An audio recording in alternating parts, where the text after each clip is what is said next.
The explosion of a supernova creates a fresh neutron star. Electrons, protons merge, which then results in a star called a neutron star. The neutron star's core left in space is remnant of this loud explosion. Its core of matter, called superfluid, is weird and frictionless.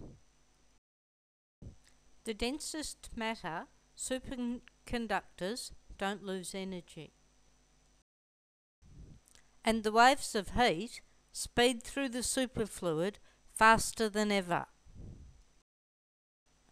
It is infinite thermal conductivity, this strangest fluid. Acting like fluid, it has no viscosity, a bizarre fluid.